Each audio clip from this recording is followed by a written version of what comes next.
हिंदी शिक्षण के इस कालांश में मैं डॉक्टर महेश चंद्र मासीवाल, विद्यालयी शिक्षा उत्तराखंड, आपका हार्दिक स्वागत और अभिनंदन करता हूं। आज की इस कक्षा में हम कक्षा 11 के हिंदी पाठ्य पुस्तक आरोह के प्रथम पाठ नमक का दारोगा के तृतीय भाग पर चर्चा करेंगे। आज की इस कक्षा के चर्चा के बिंदु हैं पाठ का स्वस्वर वाचन करना, कठिन शब्द एवं अर्थ, पाठ में प्रयुक्त मुहावरे एवं पाठ में दिए गए प्रश्नों पर चर्चा। नमक का दारोगा भाग 3। प्रिय छात्रों, पूर्व पाठ में हमने पढ़ा था कि मुंशी बंशीधर के द्वारा आलोपीदीन के ऊपर जो मुकदमा किया गया था, उसमें मुंशी बंशीधर की हार हो जाती है और पंडित आलोपीदीन अपने धन के बल से, रौब के बल से उस मुकदमे में सभी गवाहों, वकीलों एवं जज आदि सभी को खरीद लेते हैं। तब मुंशी बंशीधर यह सोचते हैं कि इस न्याय के मंदिर में न्याय और विद्वता, लंबी चौड़ी उपाधियां, बड़ी बड़ी दाढ़ियां और ढीले चोंगे पहनने वाले एक भी सच्चे आदर के पात्र नहीं है। यानी इस न्याय के मंदिर में जितने भी लोग कार्य करते हैं, जो भी बड़ी बड़ी कुर्सियों पर बैठे हुए हैं, वह कोई भी व्यक्ति आदर का पात्र नहीं है। वंशीधर ने धन से बैर मोल लिया था, यानी पंडित आलोपीदीन के द्वारा जो उन्हें धन दिया जा रहा था रिश्वत के रूप में, तो वह उन्होंने स्वीकार नहीं किया। तो लेखक यह कहना चाह रहा है कि पंडित बंशीधर ने आज धन से वैर लिया था, इसलिए उसका मूल्य चुकाना अनिवार्य था।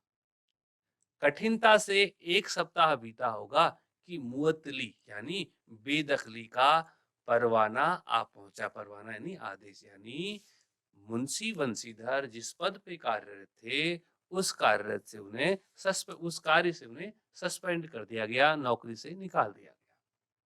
कार्य परायणता का दंड। कार्यपरायणता यानी कर्तव्य निष्ठा, अपने कार्य के प्रति सचेत रहना। तो कार्यपरायणता का दंड उन्हें मिला। बेचारे भग्न हृदय यानी टूटे हुए हृदय से, शोक और खेद से व्यथित घर की ओर बूढ़े मुंशी जी तो पहले से ही कुड़बुड़ा रहे थे, यानी कुड़बुड़ाना, हल्ला करना, कि चलते चलते इस लड़के को समझाया था, लेकिन इसने एक न सुनी, सब मनमानी करता है। हम तो कलवार और कसाई के तगादे से हैं। यानी बूढ़े जो मुंशी जी हैं, वो कहना चाह रहे हैं कि हम जो हमारे ऊपर जो बनियों का या साहूकारों का कर्ज है ना, तो उनकी डांट फटकार को हम सुने। बुढ़ापे में भगत बनकर बैठे हैं, यानी हमारे पास खाने पीने को ना है, तो जो दूसरे लोग हमें देंगे हम वही खाएंगे, तो हम भगत बन के बैठे रहेंगे। और कहाँ बस वही सूखी तनख्वाह, हमने भी तो नौकरी करी है, और जो भी सूखी तनख्वाह हमें मिलती है उसी में गुजारा करना पड़ेगा। आगे वो कहते हैं कि हमने भी तो नौकरी की है, और कोई ओहदेदार नहीं थे। यानी जब हम लोग नौकरी करते थे, तो हम कोई ओहदेदार यानी उच्च पदों पर, बड़े पदों पर हम भी कार्यरत नहीं थे, लेकिन काम किया, दिल खोल कर किया। और आप ईमानदार बनने चले हैं, भी हमने भी काम किया, दिल खोल करके किया। लेकिन क्या है कि हमारे जो पुत्र मुंशी बंशीधर हैं, वो सिर्फ ईमानदारी की राह पे आगे बढ़े हैं। वे जब जैसा गवर्नमेंट कहेगी, सरकार कहेगी, हम वैसा ही करेंगे। घर में चाहे अंधेरा हो, मस्जिद में अवश्य दिया जलाएंगे। अर्थात हमारे घर में भले ही खाने के लिए ना हो, लेकिन हम बाहर पड़ोसियों को जरूर ही खाना खिलाएंगे। खेद ऐसी समझ पर पढ़ना लिखना सब अकारत गया। खेद का अर्थ बड़ा दुख का विषय है। ऐसी समझ पर, जो मुंशी बंशीधर की ऐसी सोच है, तो उनका यह सोच और उनका जो पढ़ना लिखना है वह अकारत यानी बेकार है। इसके थोड़े ही दिनों बाद जब मुंशी बंशीधर इस दुरावस्था में घर पहुंचे, दुरावस्था बुरी अवस्था, तो मुंशी बंशीधर जब घर पहुंचे और बूढ़े पिताजी ने समाचार सुना तो फिर अपना सर पीट लिया। बोले, जी चाहता है कि तुम्हारा और अपना सिर फोड़ लूं। बूढ़े मुंशी जी बोले कि मेरी तो जी चाहता, जी यानी इच्छा करती है कि मैं तुम्हारा भी और अपना भी सिर फोड़ लूं। बहुत देर तक पछता-पछता कर हाथ मलते रहे और बहुत देर तक उन्हें पहले तो खुशी थी कि मेरा बेटा एक अच्छी नौकरी पे लग गया है, अच्छा धन कमा रहा है। लेकिन जब उन्हें पता लगा कि मेरे बेटे को नौकरी से निकाल दिया गया है, तो बहुत देर तक पछता-पछता करके वो हाथ मलते रहे। क्रोध में कुछ कठोर बातें भी कही। लेखक कहता है कि उनके पिता बूढ़े मुंशी जी ने मुंशी बंशीधर जी को क्रोध में कुछ कठोर बातें भी कही, कुछ गालियां भी दी। और यदि वंशीधर वहां से टल न जाते, वहां से चले न जाते, तो अवश्य ही यह क्रोध विकट रूप धारण करता। और यदि वंशीधर जी अपने पिता के सम्मुख से दूसरी जगहों को नहीं चले जाते, तो हो सकता था वह कोई बड़ा कदम भी उठा लेते। वृद्धा माता को भी दुख हुआ। उनकी जो बूढ़ी माँ थी, उन्हें भी उनकी नौकरी छूट जाने का कष्ट हुआ। जगन्नाथ और रामेश्वर यात्रा की कामनाएं मिट्टी में मिल गई। अब माँ यह चाहती थी कि मेरे पुत्र की अच्छी नौकरी लगी है, तो उसके बाद मैं भी जगन्नाथपुरी और रामेश्वर की यात्रा करूंगी। लेकिन अब पुत्र की नौकरी छूट गई, तो उनकी जो इच्छाएं थी वह भी मिट्टी में मिल गई, समाप्त हो गई।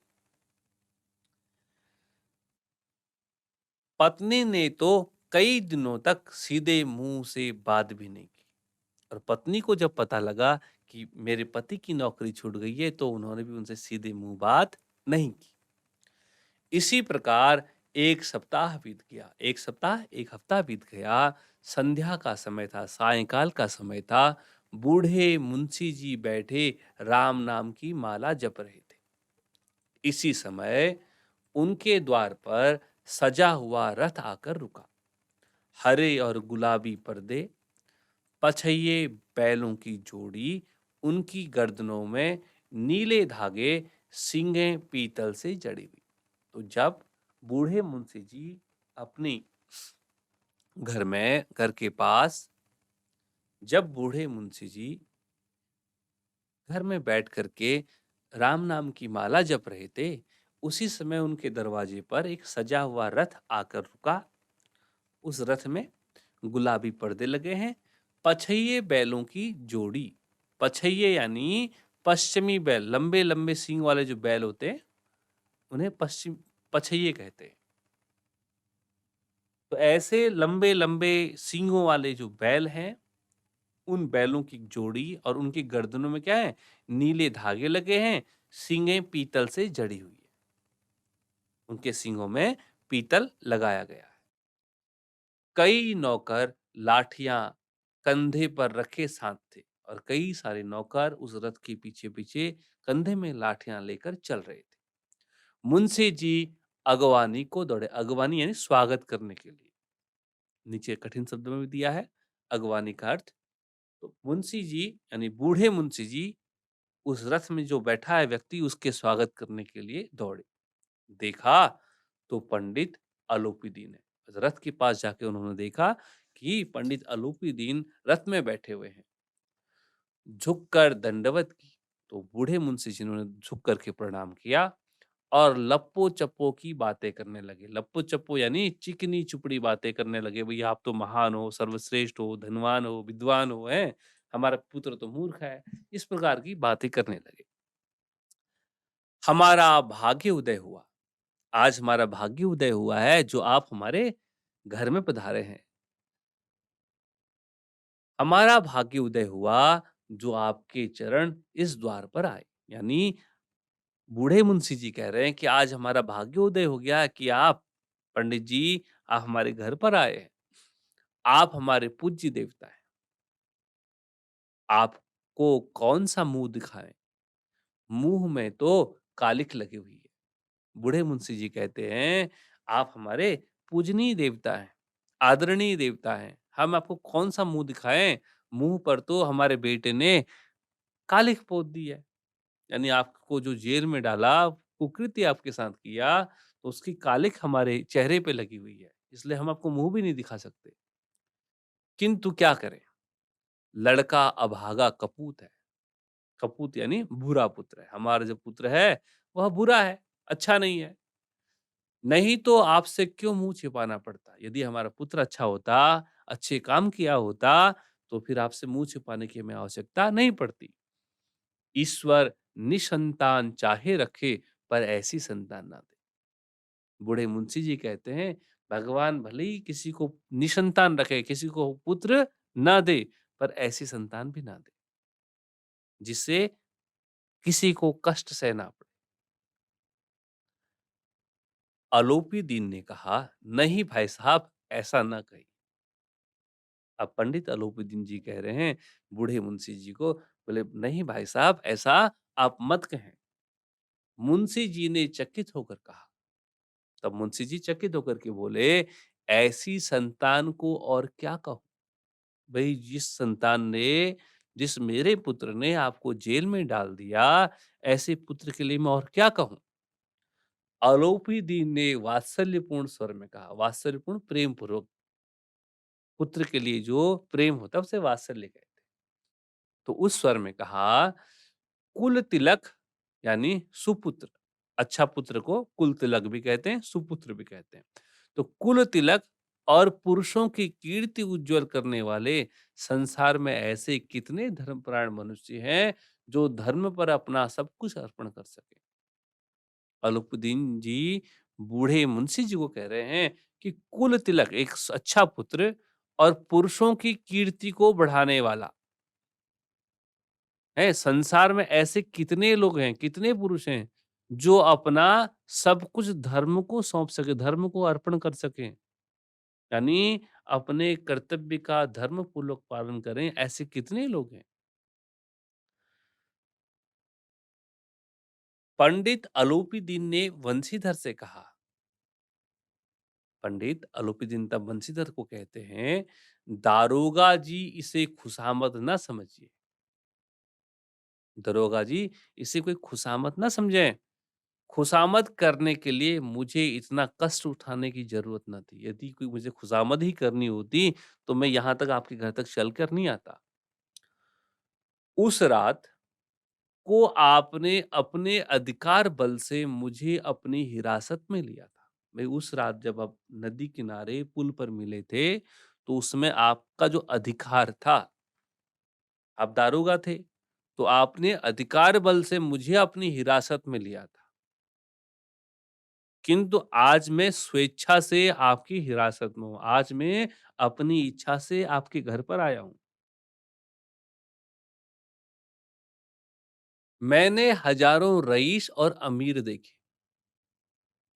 पंडित अलोपीदीन जी कहते हैं, मैंने हजारों रईस यानी धनवान लोग देखे, अमीर लोग देखे।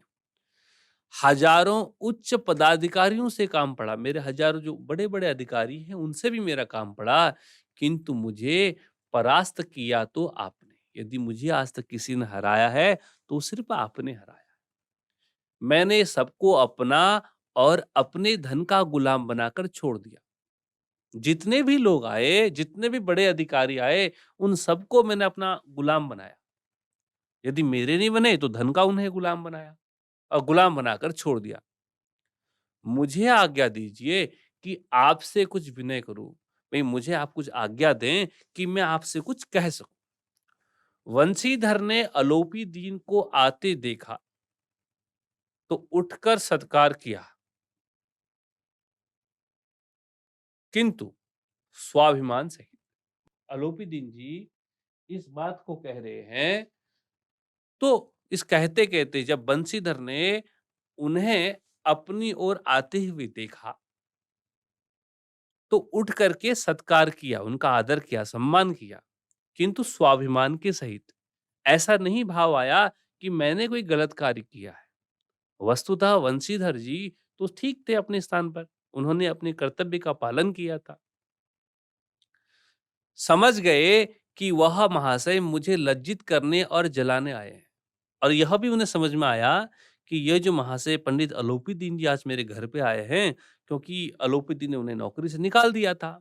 तो वह समझ गए कि यहाँ भी यह मेरे को लज्जित करने के लिए आए हैं, मुझे बुरा बताने के लिए यहाँ आए हैं।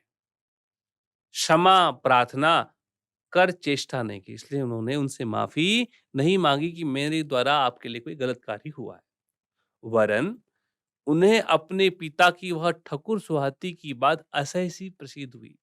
उनकी पिता जो उनसे लपो-चप्पो की बातें कर रहे थे, चिकनी-चौपड़ी बातें कर रहे थे, वो उनको असह्य सी प्रतीत हुई, यानी असहनीय सी प्रतीत हुई।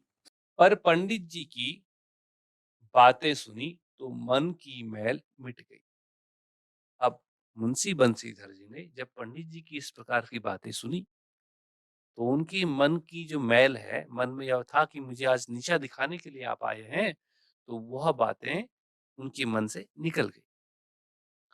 पंडित जी की ओर उड़ती हुई दृष्टि से देखा और उन्होंने पंडित अलोपीदीन की ओर उड़ती यानी तिरछी नजर से देखा।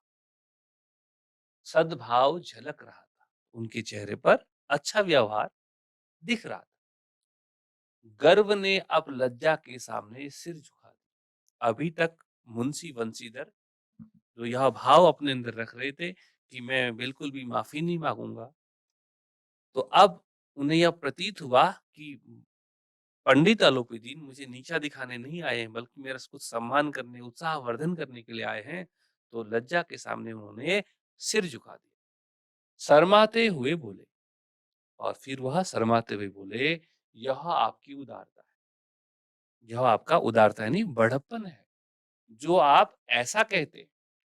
मुझसे जो कुछ अभिनय हुई है, अभिनय का अर्थ गलत व्यवहार, नीचे भी हमने दिया है। मेरे द्वारा जो कुछ भी आपके साथ गलत व्यवहार हुआ है, उसे क्षमा कीजिए। मैं धर्म की बेड़ी में जकड़ा हुआ था। तो जब मैं आपसे पिछली बार मिला था, नदी के किनारे पुल के पास जब आप नमक की गाड़ियां आपकी जा रही थी, उसमें मैं दारोगा के पद पर तैनात था। तो दारोगा के पद पर होने पर उसमें नमक के व्यापार करने की आज्ञा नहीं थी और आप कालाबाजारी कर रहे थे, तो मैं अपने धर्म से, अपने कर्तव्य से बंधा हुआ था। इसलिए मैंने तब आपकी बातें नहीं मानी। नहीं तो वैसे मैं आपका दास हूँ, और नहीं तो मैं तो आपका दास हूँ। आप जैसा बोलेंगे मैं वैसा करने को तैयार हूँ। जो आज्ञा होगी वह मेरे सिर माथे पर। आप जैसा कहेंगे मैं उसे स्वीकार करूँगा। अलोपी दीन ने विनीत भाव से कहा। यह सब सुनने के बाद पंडित अलोपी दीन ने विनीत भाव में, नम्र भाव में कहा, नदी तट पर आपने मेरी प्रार्थना नहीं स्वीकार की थी। भाई जब पिछली बार आप नदी के किनारे मुझे मिले थे, तब मैंने आपसे बहुत विनय की थी कि आप कुछ ले लीजिए, पर तब आपने मेरी कोई प्रार्थना स्वीकार नहीं की। किंतु आज स्वीकार करनी पड़ेगी। किंतु आज मैं आपके घर पर आया हूँ, इसलिए आज तो आपको मेरी बात माननी ही होगी। बंशीधर बोले, मैं किस योग्य हूँ? तब मुंशी जो बंशीधर हैं वो बोले कि भैया मैं तो किसी योग्य हूँ ही नहीं। पिछली बार जब आप मिले थे तो आपने मेरा व्यवहार देखा था। तो मैं तो किसी प्रकार से भी योग्य नहीं हूँ। किंतु जो कुछ सेवा मुझसे हो सकती है उसमें त्रुटि न होगी। किंतु जो कुछ भी सेवा मेरे द्वारा हो सकती है उसमें कोई भी त्रुटि नहीं होगी। अलोपी दीन ने एक स्टाम्प पर लगा हुआ पत्र निकाला और उसे बंशीधर के सामने रखकर बोले। तब पंडित अलोपीदीन ने अपने बैग से एक स्टाम्प पर लगा हुआ पत्र निकाला और उसको बंशीधर के सामने रख दिया और बोले, इस पद को स्वीकार कीजिए और अपने हस्ताक्षर कर दीजिए। तो उन्होंने एक पत्र उनके आगे बढ़ाया और पत्र को बढ़ाकर बोले कि इस पद को स्वीकार कीजिए। भाई मैं आपको कुछ देना चाहता हूँ, तो जो पद मैं आपको देना चाहता हूँ आप उसे स्वीकार कीजिए और अपने हस्ताक्षर कर दीजिए। हस्ताक्षर यानी साइन, और अपने हस्ताक्षर कर दीजिए। मैं ब्राह्मण हूँ, जब तक यह सवाल पूरा न कीजिएगा द्वार से न हटूंगा। भई मैं ब्राह्मण हूँ, जब तक आप इस पत्र पर साइन नहीं करेंगे, हस्ताक्षर नहीं करेंगे, तब तक मैं आपके द्वार से नहीं जाऊँगा। मुंशी बंशीधर ने उस कागज को पढ़ा, तो कृतज्ञता से आँखों में आँसू भर आए। जब मुंशी बंशीधर ने उस पत्र को पढ़ा, तो कृतज्ञता कृतज्ञता कहते हैं, किए गए कार्य का उपकार मानने वाला। जैसे आपने किसी व्यक्ति की मदद की, तो जिस व्यक्ति ने आपकी मदद करी है, तो हम उसको थैंक यू बोलते हैं कि आपने हमारे लिए ऐसा किया। तो किए गए व्यक्ति के लिए जो उपकार किया जाता है, उसे कृतज्ञता कहते हैं। तो आज जब पंडित अलोपीदीन मुंशी बंशीधर के घर आए हैं, तो उस कागज को जब उन्होंने पढ़ा और तो देखा, तो उनकी आँखों में आँसू भर आए। पंडित अलोपीदीन ने उनको अपनी सारी जायदाद का स्थायी मैनेजर नियत किया था। तो जब उन्होंने उस पत्र को पढ़ा, तो देखा कि पंडित अलोपीदीन ने अपनी सारी जायदाद यानी संपत्ति, जितनी भूमि है, मकान है, ज़मीन है, उस ज़मीन का स्थायी मैनेजर मैनेजर होता है प्रबंधक। तो उस ज़मीन का, अपनी भूमि का मैनेजर नियुक्त कर दिया। 6,000 वार्षिक वेतन के अतिरिक्त रोज़ाना खर्च अलग। यानी 6,000 साल का वेतन मिलेगा और रोज का जो खर्चा होगा वो अलग मिलेगा।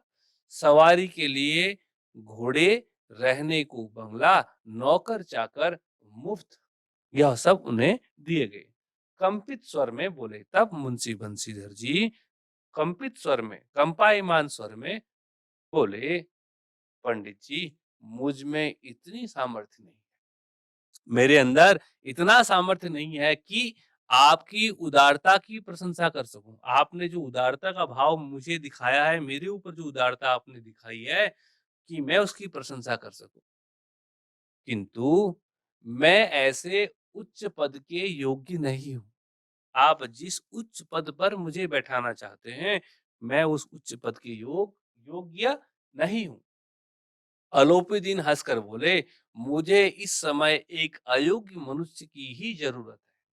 तब पंडित अलोपीदीन जी बोले कि मुझे इस समय आपके जैसे ही एक अयोग्य व्यक्ति की आवश्यकता है। मुझे इससे अच्छी अधिक योग्य व्यक्ति नहीं चाहिए। बंशीधर ने गंभीर भाव में कहा, यो मैं आपका दास हूँ, वैसे तो मैं आपका दास हूँ। आप जैसे कीर्तिवान सज्जन पुरुष की सेवा करना मेरे लिए सौभाग्य की बात है। किंतु मुझ में न विद्या है, न बुद्धि है, न वह स्वभाव जो इन त्रुटियों की पूर्ति कर देता।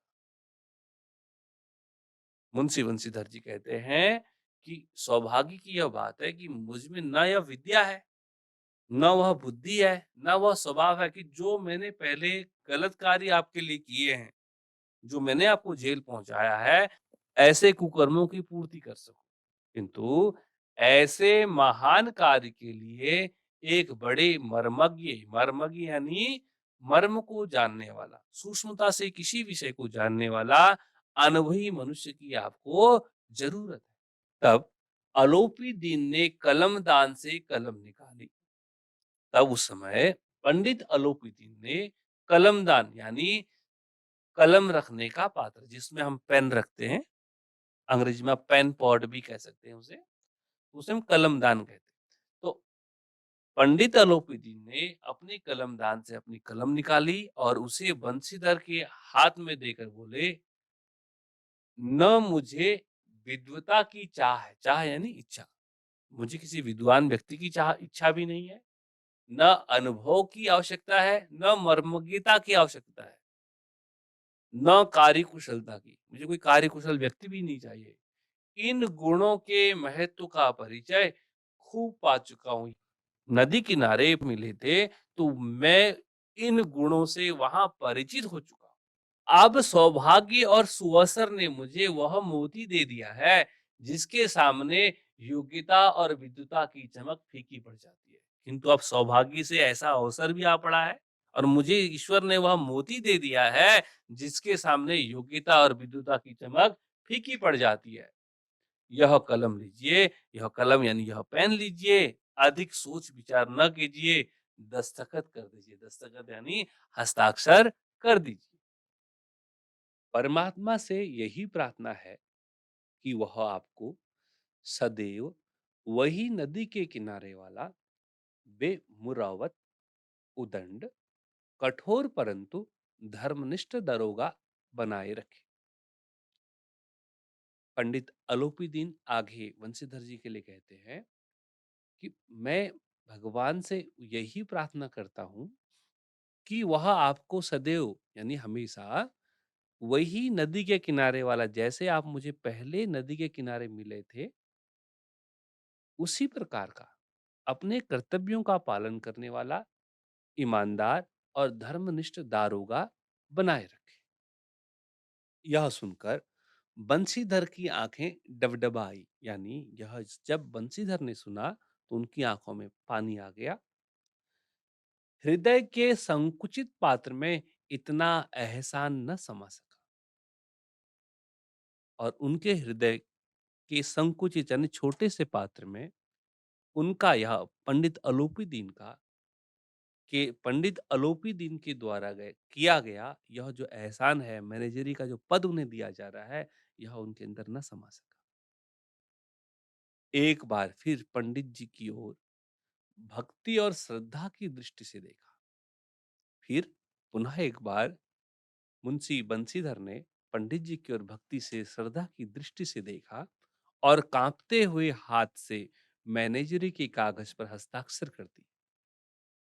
अलोपी दीन ने प्रफुल्लित होकर उन्हें गले लगा दिया और जब मुंशी बंशीधर ने उनके दिए गए कागज पर साइन किए, हस्ताक्षर किए, तो पंडित आलोपी दीन ने प्रफुल्लित होकर के, प्रसन्न होकर के, खुश होकर के उन्हें अपने गले लगा लिया। आइए पाठ में आए हुए कुछ प्रश्नों के उत्तरों पर चर्चा करें। प्रथम प्रश्न है, कहानी का कौन सा पात्र आपको सर्वाधिक प्रभावित करता है और क्यों? तो आप ध्यान देंगे, मुख्यतः इस कहानी नमक का दारोगा में तीन पात्र हैं। प्रथम बूढ़े मुंशी जी, द्वितीय मुंशी बंशीधर और तृतीय पंडित अलोपीदी। तो इनमें से सर्वाधिक, सबसे अधिक आपको कौन सा पात्र प्रभावित करता है? पंडित अलोपीदीन का पात्र आपको प्रभावित करता है, अथवा बूढ़े मुंशी जी का करता है, अथवा मुंशी बंशीधर का करता है? दूसरा प्रश्न है, नमक का दारोगा कहानी में पंडित अलोपीदीन के व्यक्तित्व के कौन से दो पहलू या पक्ष उभर कर आते हैं? तो हमने पूरी कहानी पढ़ी है। तो पंडित अलोपीदीन का जो प्रथम पक्ष है, वह मुंशी बंशीधर को रिश्वत देना चाहते हैं, कालाबाजारी वह करते हैं, अपना लाभ कमाना चाहते हैं। और दूसरा पक्ष है कि वह जब मुंशी बंशीधर को नौकरी से निकाल देते हैं, तो अपने कारोबार को संभालने के लिए वह उन्हें मैनेजरी का पद देना चाहते हैं। क्यों देना चाहते हैं? क्योंकि वह ईमानदार है, धर्मनिष्ठ है। यह दोनों बातें आपको अपने शब्दों में लिखनी है। तृतीय प्रश्न है, कहानी के अंत में अलोपी दीन के बंशीधर को मैनेजर नियुक्त करने के पीछे क्या कारण हो सकते हैं? तर्क सहित उत्तर दीजिए। इस प्रश्न में आपने पंडित अलोपी दीन के द्वारा बंशीधर को मैनेजर नियुक्त करने के पीछे जो कारण है, कारण क्या है? वह योग्य व्यक्ति है, ईमानदार है, कर्तव्यनिष्ठ है, धर्मनिष्ठ व्यक्ति है, उच्च कुलीन व्यक्ति है, तो अपनी अपने कार्य को समय पर पूरा करने वाला व्यक्ति है। इसलिए अलोपीदीन ने वंशीधर को मैनेजर पद पर नियुक्त किया। यह कारण है।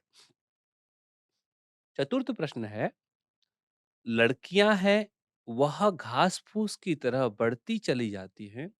वर्तमान समाज में लड़कियों की स्थिति की किस वास्तविकता को प्रकट करता है?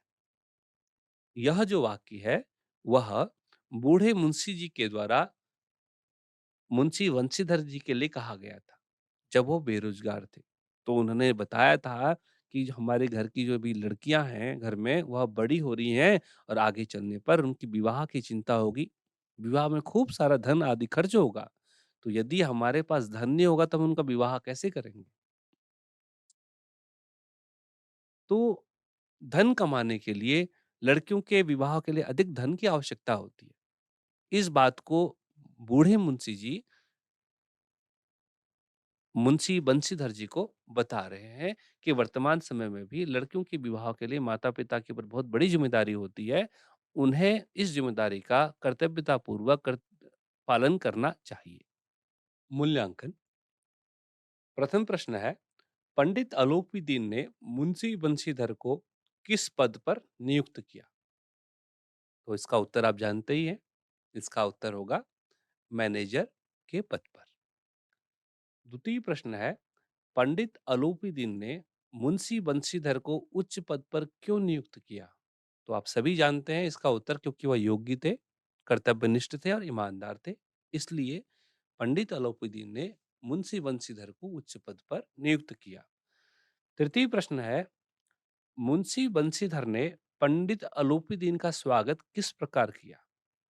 तो इसका उत्तर होगा मुंशी बंशीधर ने पंडित अलोपीदीन का स्वागत नमस्कार पूर्वक, आदर पूर्वक किया। चतुर्थ प्रश्न है, ओहदेदार शब्द का क्या अर्थ है? तो ओहदेदार शब्द का अर्थ है होता है उच्च पद, उच्च पद पर आसीन। पंचम प्रश्न है, पंडित अलोपीदीन का लक्ष्मी की शक्ति पर अखंड विश्वास क्यों था? अर्थात पंडित अलोपीदीन धन की शक्ति पर अत्यधिक विश्वास क्यों करते थे? तो उत्तर होगा कि पंडित अलोपीदीन अपने धन के बल पर सभी रईस व्यक्तियों को, उच्च अधिकारियों को, फॉरेनर्स अंग्रेजों को खरीद लेते थे और अपना गुलाम बना लिया करते थे और उनसे फिर अपना काम करवाया करते थे। इसलिए उन्हें लक्ष्मी की शक्ति पर अखंड विश्वास था। गृह कार्य।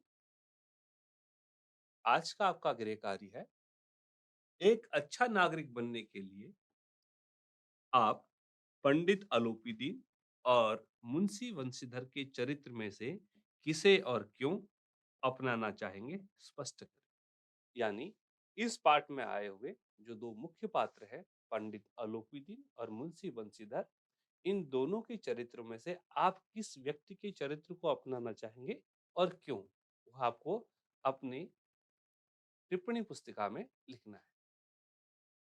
आशा है पाठ को पढ़कर आपको आनंद की अनुभूति हुई होगी। पुनः एक नए पाठ के साथ उपस्थित होंगे। तब तक के लिए धन्यवाद।